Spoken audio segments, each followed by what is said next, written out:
So last talk today, just now Cisco guys mentioned the in-service upgrade. That is similar with my talk. And I will bring some different thought. Good afternoon, everyone. My name is Jiang, and I'm a software engineer from Alibaba's network team. Thank you for being here. Today, I'm going to share how we build and deploy a hot patch solution for SONiC, so we can fix urgent issues on production device without restarting them and without interrupting traffic.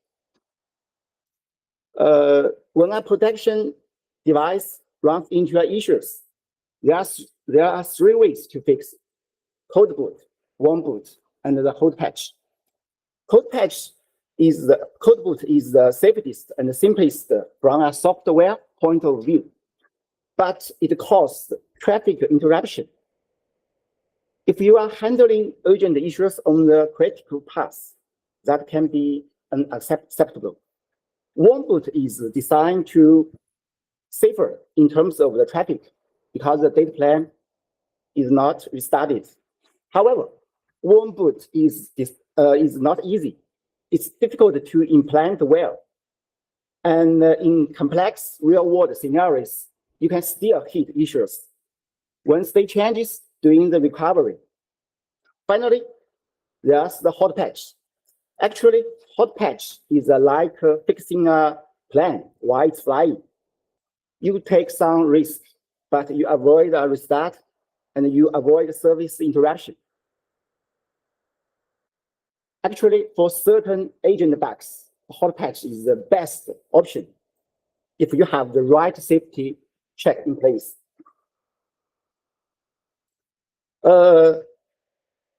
Now, why does this matter so much in DCI? We are building the DCI device, and the placement of this device in the network is very important.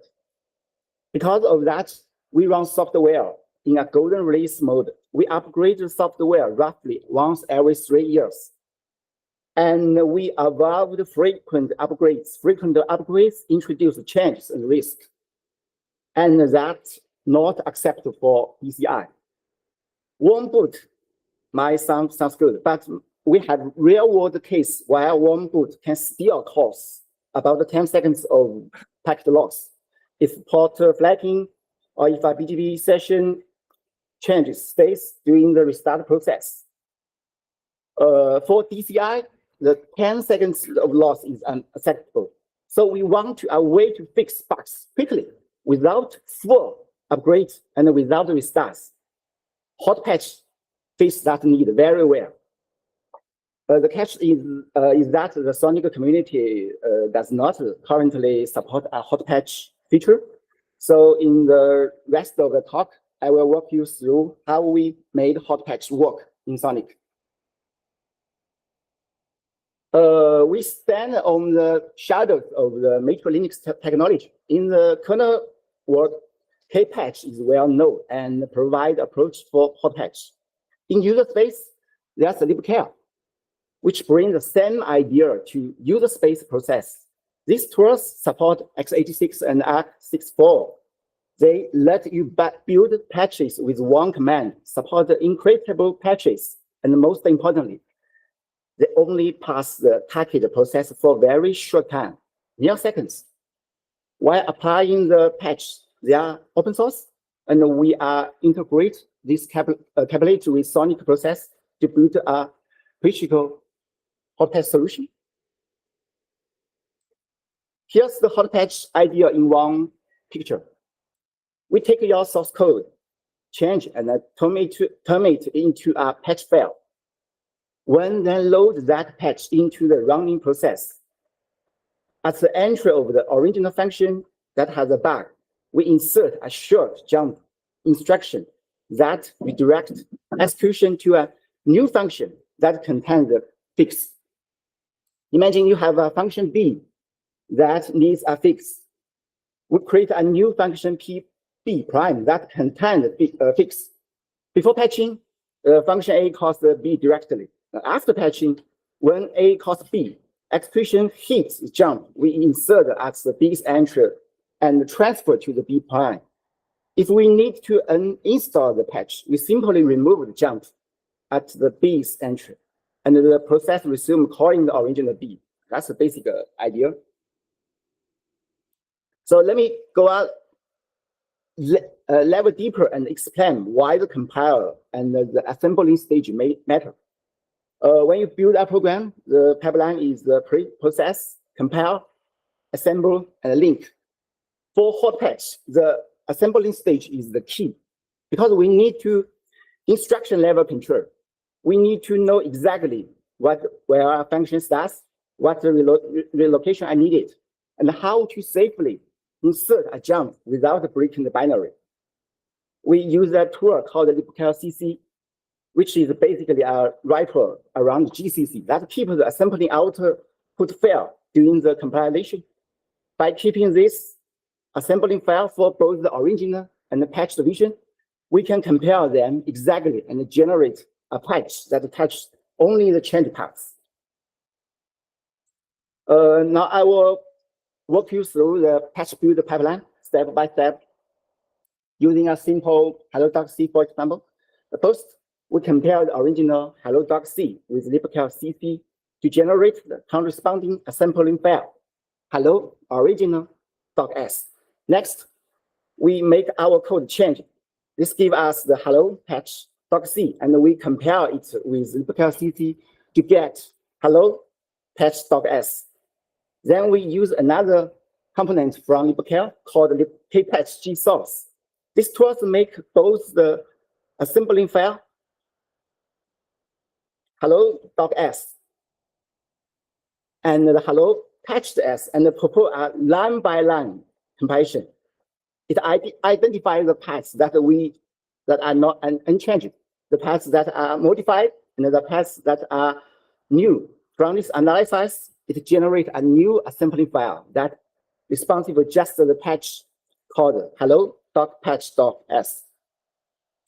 After that, we compare hello.patch.s into a binary ELF file.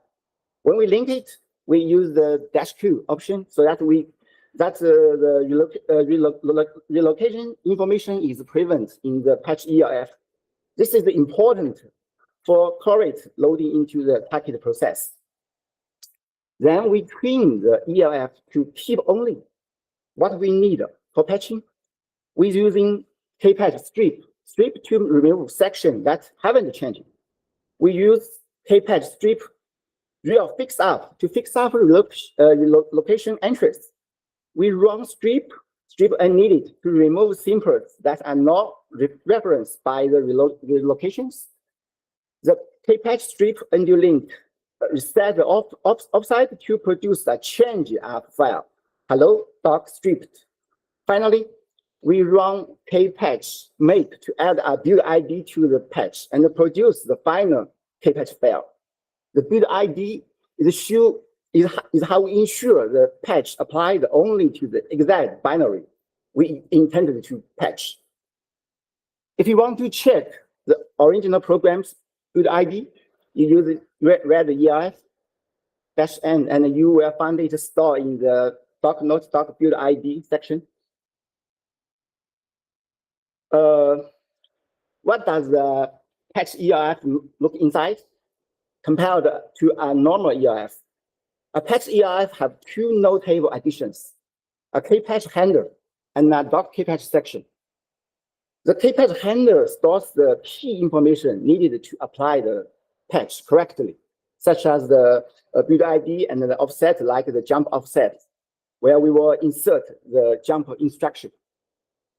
The doc.kpatch section contains the patch, the function bodies, and any symbol they reference. The payload is keep small on purpose.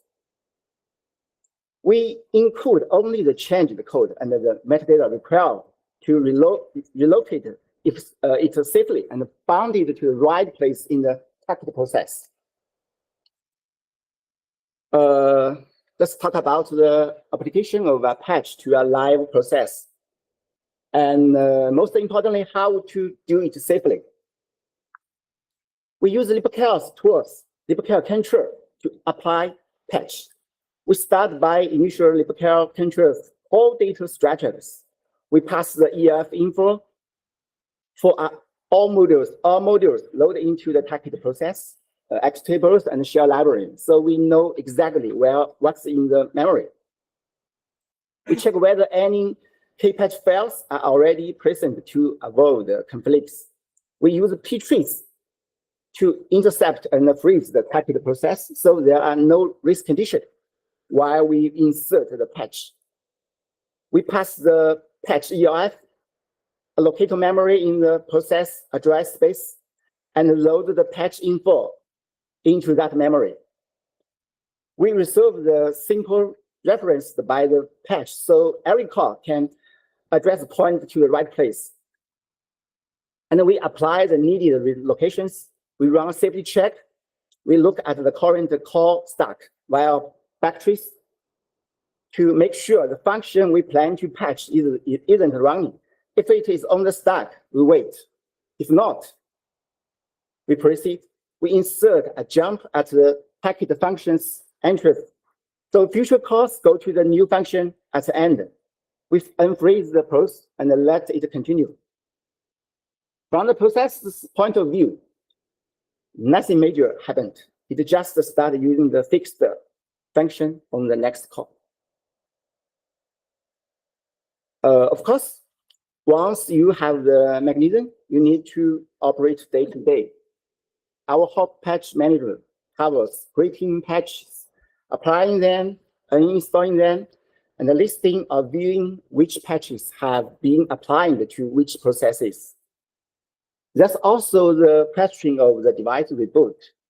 After reboot, we want the patches to be applied automatically during the startup. So we integrate that step into our boot sequence. Let me show a simple demonstration to make this easy to understand using the BFD process. For the demo, we set the BFD session transmit packet counters to a fixed value, 9999. Observations sound not something you do in real life, but it's easy to observe. We take the code diff and run the one-click course to build the patch file. Then we apply the patch to the BFD process using the LibCare control. We modify the patch in two ways. First, LibCare control info shows that the patch is present and active. Second, in GDB, we can see that a jump instruction have been added at the original function's entry, and it redirects to the new function. Finally, we check the BFD session counters and confirm that it reports 9999. This shows the patch mechanism working end to end. Now, hot patch is powerful, but there are limiters and rules you need to respect.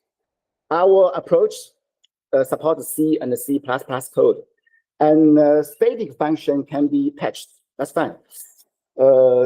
There are cases that are not support or unsafer. For example, change the layout of the exciting the X in the string is not support, and the function that are extremely short may not be patched because there's a simple not enough instruction room to insert a safe jump. If the function you want to patch live is in a shell library, make sure the .so is loaded into the process before you apply the patch. There's also a practical limit of up to 512 patches per process. And as I mentioned earlier, the build ID must match. We only apply a patch to the exact binary it was built for. Let me share a real production incident where hot patch save us time and avoid disruption. We encounter a static router recursive issue. When the next hop changed, the router was not pushed to the APPDB. The fix itself was simple, but it was urgent. In Zebra's install read function, we need to remove a condition so that routers would be updated correctly. we didn't want to restart the device, and we didn't want to roll out a full software upgrade. We prepared a hot patch, validate it carefully, and then deploy it. We started with a small set of devices, and then roll it out across more than 200 devices in production. We saw the result right away. Routers upgrade correctly. The issue was resolved, and there's no traffic interruption. Where are we going next? We are preparing to upstream this hot patch feature to the SONiC community. We're organizing the high-level design, the code, and the test case. Our target is to contribute it by the end of the March next year. We believe this feature will help many operators who run SONiC in environment with strict upgrade schedules and no packet loss allowed, especially in DCI. We are very interested in feedback and people working with us, whether it's testing, reviewing, or extending the approach. No, that's all. Thank you very much.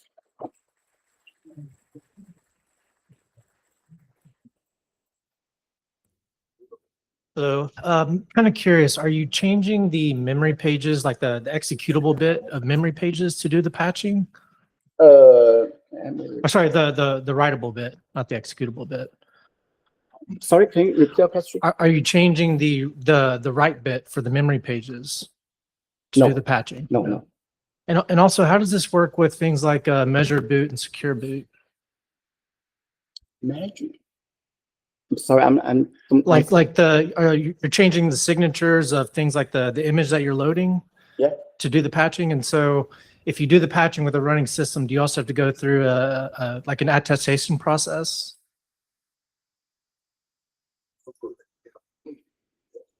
Maybe you can discuss it. Yeah, I'll discuss that. Hi, I have a question here. Like, I can see this is thanks for the talk, and I can see this being a very powerful but also somewhat operational risky feature in that, like, I can also see maybe it has some risk of like introducing new, like, for example, race conditions, like memory corruptions. It can maybe desynchronize certain thread and things like that. Like, so I'm just curious, like, how do you navigate the trade-off between this? Do you find yourself having to navigate this trade-off of risk? I told it before the insert the instruction code, it will using the P trees. Yeah. To solve if the function is in the stack. If the function is patched is in the stack, the processor will wait until the function is not be called. Yeah. So I understand that part. I'm just like, this is just an example on that. Do you find yourself having to navigate like this might create problem about like operational problem that introduce other risks? Like, what warrants a hot patch? And I can see this being this feature being like a powerful solve for solving some problem, but it might also introduce. I want to tell you the hot patch solution is very popular in China. Okay. You never see every issues you. Oh, yeah, that's great to know. Yeah. So one more question. If you have a patched process that then crashes, you have a core file. How does GDB handle it? How does debugging work, particularly if there happened to be a crash in that patched function? Is debugging possible? Yeah. Okay.